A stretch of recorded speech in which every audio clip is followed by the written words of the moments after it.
Good evening everyone, and welcome to Chaosville, and I am Rambo Steve, because the skin servers are messing up. I'm your master of horror for the evening, lying in Begmon. So, night is setting upon us, and our job today is sort of to address something that's happened again with the auto-spawning. Although before I forget, I got into a bit of a scuffle with Crane, Kieran, Dave, and Nipty recently, where they almost tried to kill me. So I've now put 2 poison to level 2 potions onto my biting belt. This is one of the newer items from Witchery. And you make it like that with a parasitic louse, which we have a few of now, some golden thread, which you make in the loom, and some mellifluous hunger, which is only dropped by nightmares in the spirit world, which we saw a bit of a while ago. But I've since revisited the area and set up some kind of encampment, so they're less of an issue now. They're actually pretty easy to kill once they get into waters of any kind. Very slow that way. But they are hella laggy. But the biting belt takes the parasitic louse's ability to take in potions. If you combine this item louse with a potion, it will hold it and then afflict it to whomever it then next bites. The biting belt holds 2 potions, and if you take damage, let's say if someone was to come along and punch me, a negative potion on the belt will get fed to them, or a positive potion on the belt will get fed to me. So in this case, 2 people hit me, they both get poison 2 for 22 seconds. So that is a pretty handy thing. I might change that up to be maybe poison 2, or maybe even harming, and some kind of regen effect, but that is that. Now, what we are working on today is back down here. I have expanded this area out, so now I have 3 chambers. There's one, I can barely just see it down there, but there is one there. Oh, hello Bella. Now, this one was where we were originally summoning the Huntsman, but we've changed it around a bit. And last time we installed this vent into it, but I've moved that over to its own section now. So we can have the autonomous activator in the middle there, and a vacuum hopper to pick up drops. And you may be wondering what this one is for. Well, that is Liquid Force, because a recent change is that we can, well, before, I think I demonstrated, I'm not sure, before we couldn't grind the Huntsman, which is why we made the neurotoxin. It's why we have that vent system at all. Now, we can also no longer spawn the Huntsman. I still have him in the Safari net, but we can't spawn him. If I let him out, I can't recapture him. So now we need a new method of actually getting our Huntsmans. And I can kind of understand why it was done, but Emnif, if you're watching this, it is really expensive to make, like, the Huntsman. It's really expensive to make demons. Demons are of particular note here because they give you demon hearts, which are used in a bunch of stuff. Like, it's really expensive. That's one of the things I'm not particularly fond of in Witchery at this precise moment. A lot of the ingredients are farmable, but, like, you need to sacrifice attuned stones, like entire attuned stones, or villagers, and there's a bunch of important ingredients like diamonds and stuff, and you can't... Witchery itself doesn't have any way to actually increase your supply of that, so I'm not a big fan of this recent change. But anyways, what we have here are 2 zombies. Now they have come from this Safari net. Now it says persistent, that's because that zombie in that net is holding a Safari net. Now, if I kill them, you will notice that we have no Safari net down here. That is because when you spawn a mob from the auto spawner that is holding an item in its Safari net, the mob that is spawned is holding a sort of ghost version of the item. It's set to not drop that item, which is just the drop chance is at 0. But Dartcraft, in its infinitely overpowered wisdom, has a bit of an override for that, because if a mob drops into Liquid Force, as we have here, and 3x3, 9 blocks of Liquid Force, it will drop any item it is holding. So, to demonstrate, here he is, one of our overspawned mobs. And he has dropped it. Now that safari net retains the information that was on it, so now we have the same. Well, that's actually a completely different zombie. This one spawned in wearing full gold, slightly enchanted armor. So if I shove him in, he should do the same thing. Yep, there we go. Just dropping everything, and for whatever reason they get turned into babies. I'm not sure exactly why that is. And now we have completely undamaged golden armor, with enchantments too. So, you all know my thoughts on Dartcraft. They're much the same as a few other people on the server. In this instance, Eminif, if you're watching, I apologize that I am going to be basically, like, tweaking my way around your changes, but I had access to the Huntsman, and he was very useful to have. I had access to the demons and all sorts, but in this instance I am going to be violating the commandment, as it were, and I'm going to be using Dartcraft to regain something that I previously had. I don't necessarily advise that others should follow this example, because this is a really, really janky way of doing things, but one of the things I've really liked about the Minecraft community in general is its ability to find a way around some kind of divine programmer edict. So, we have a zombie that's holding the golden armor zombie in here. We need to get a zombie to hold our horned huntsman, and ideally kill more of our safari nets. There. So, over here I've moved our zombie spawner, and to recap, not all of the things from Witchery are unspawnable at the moment. You can still spawn the owls and the toads. More or less everything else in here is fine. I think you can still spawn the parasitic louse, I'm not 100% certain. But you can't spawn Covenant Witches, and you can't spawn demons, and you can't spawn the Horned Huntsman, and you can't capture Ents. I presume if you had them in a safari net beforehand, you would be suffering the same issue as I am right now. But the owl and the toad and the parasitic louse, you still can. Again, I actually should just check the parasitic louse. So. Okay, parasitic louse, in he goes. And the timer will come down, and we will quickly soon see if there's another thing I need to stick in here. Okay, so that still works. And, yes, you see he got one of my poison effects. Yeah, parasitic louse. Okay, so the louse still works. That's good to know, at least. And that thing spawned twice. I presume there's another one around here somewhere.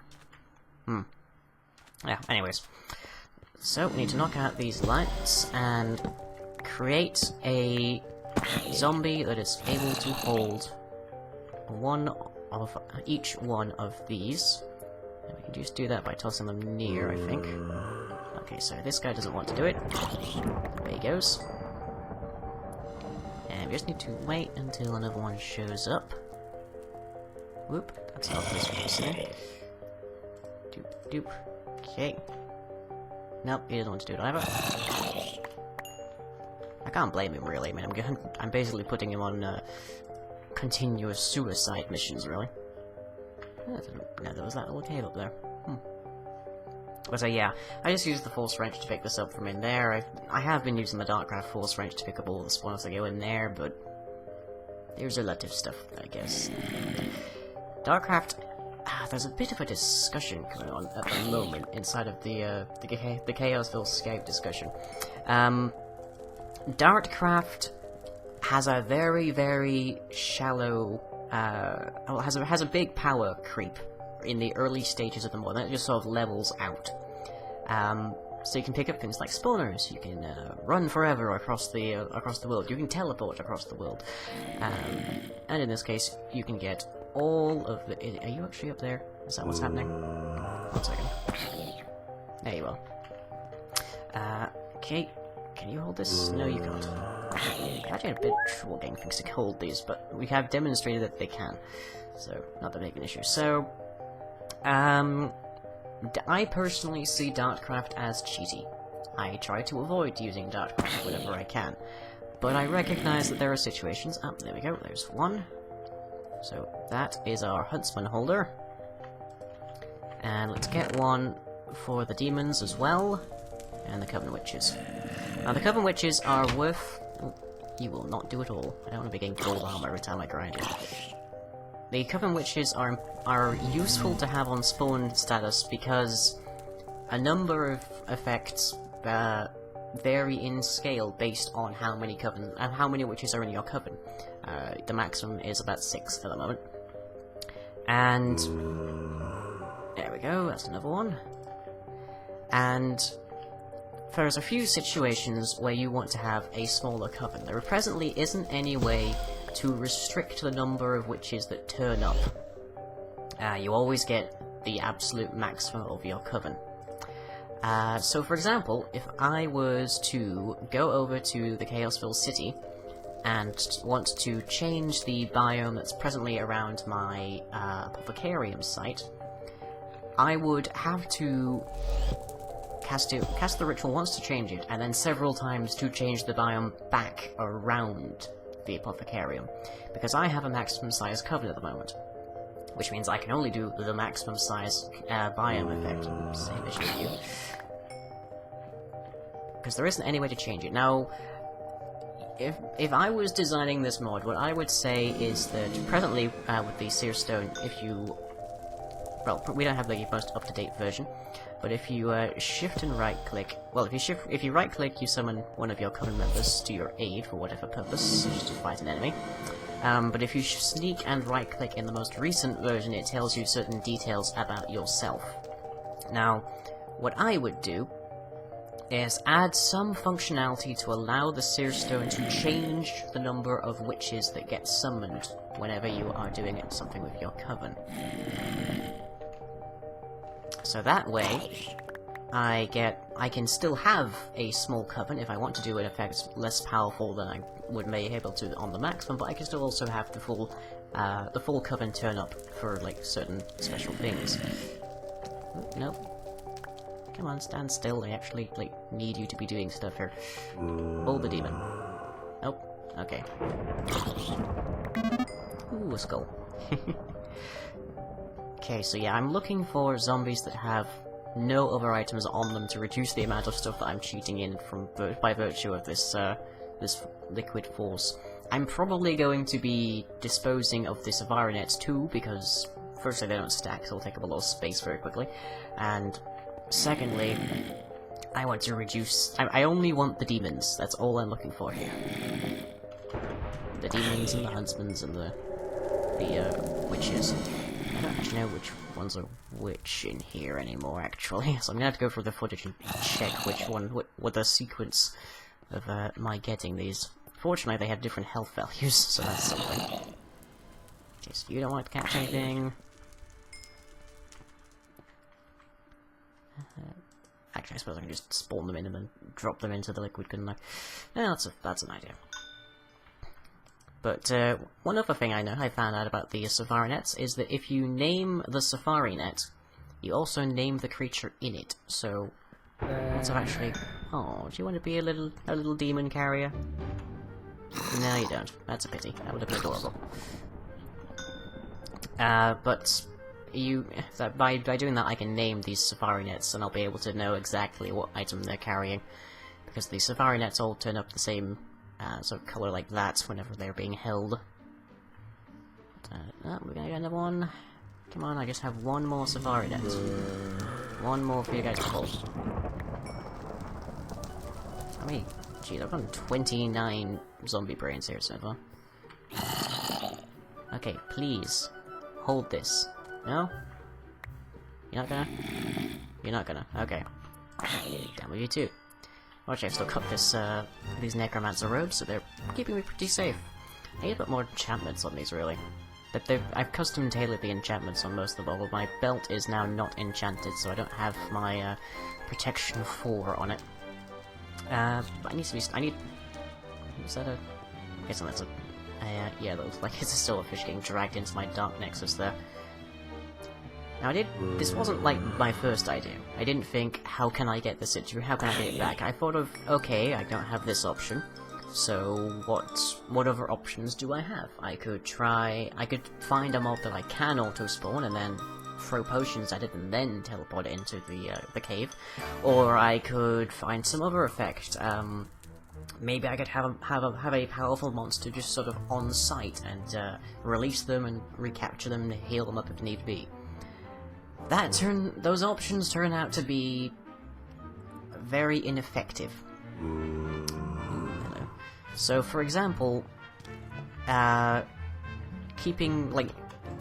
building a boss mob from scratch with potion effects would be a lot easier, would be fairly reliable, but has the downside that any non-boss mob has a very high chance of dying given the kind of power available to us. Oh, there we go.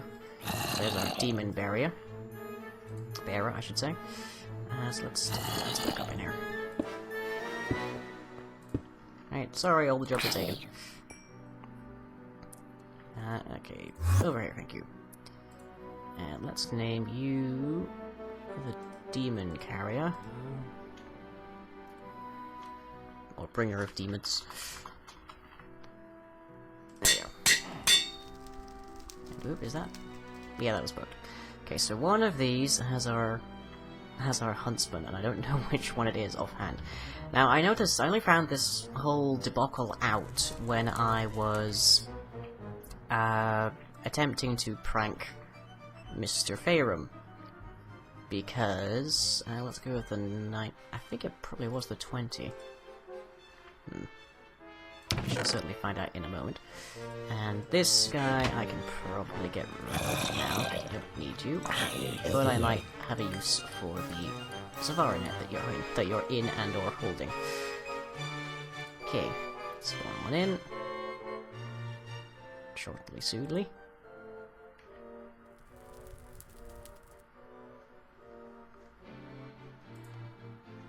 Okay. It has a net, so which net is it? And for some reason, every so often, I find a location where I can't just warp through the ceiling. I don't know exactly why that is. It's very strange.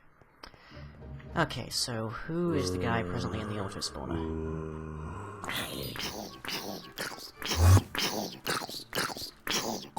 That is the Coven Witch. Okay, so Witchbringer.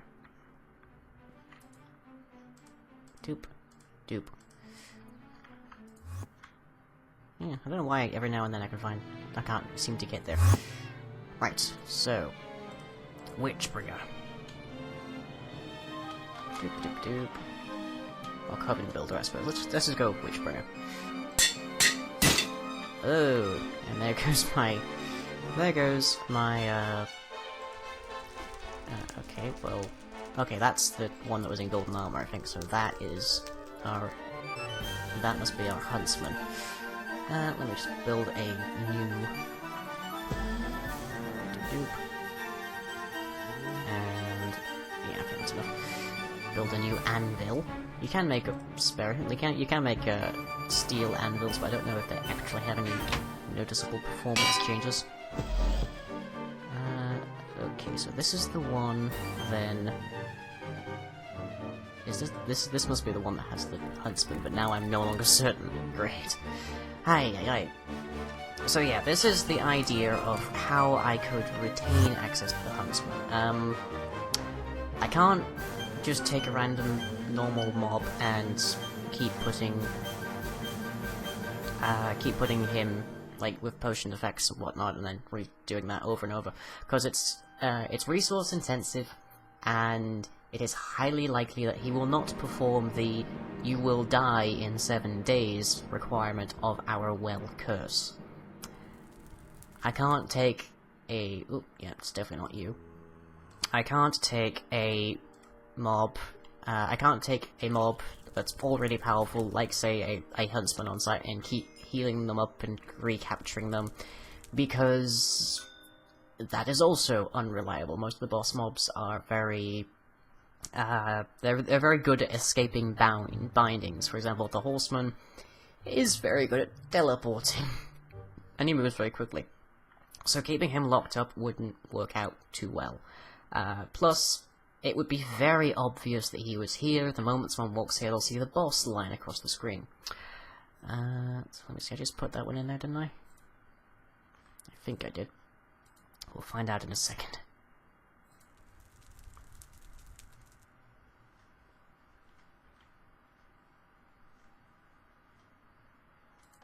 Okay. Holding a safari net, good. So this must logically... Yeah, see, I can't go through there. Oh, probably because it's a solid wall. Ah, so notice how I need to take the walls out a little bit more here. So in you go. Into the bath. Into the dip. Yes, okay. So, that is our Huntsman. That's our Huntsman carrier. So yeah, if I right click with these nets, I will release the mobs that are inside, but I won't be able to recapture them, which is why we had to go through this whole mess. Now what should we call this guy then? Lord of the Hunt.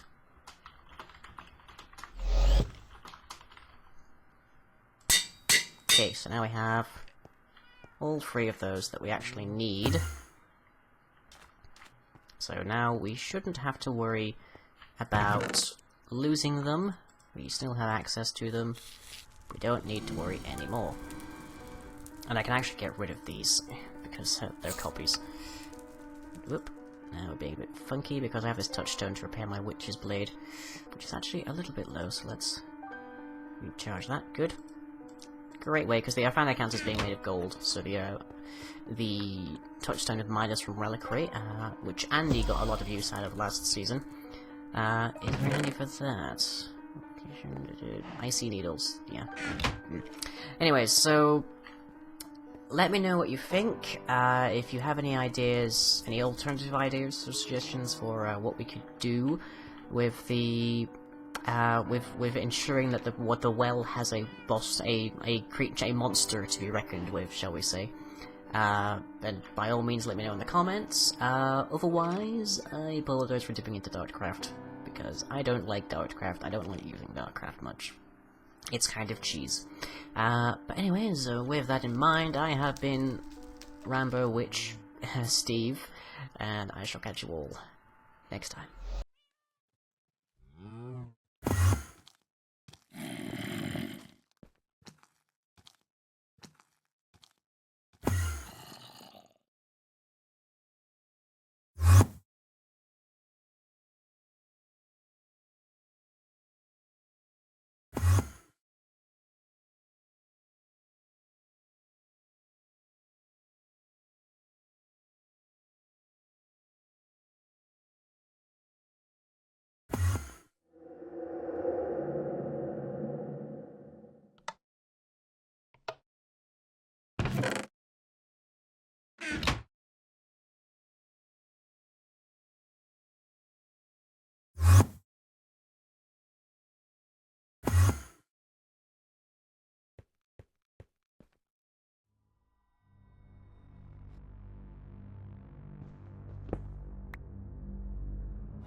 If you enjoyed this video, be sure to leave a like and or a favourite, follow me on Twitter, and subscribe to be notified of future updates. You can also check out the website where most other content is uploaded. That's all for now, catch you later.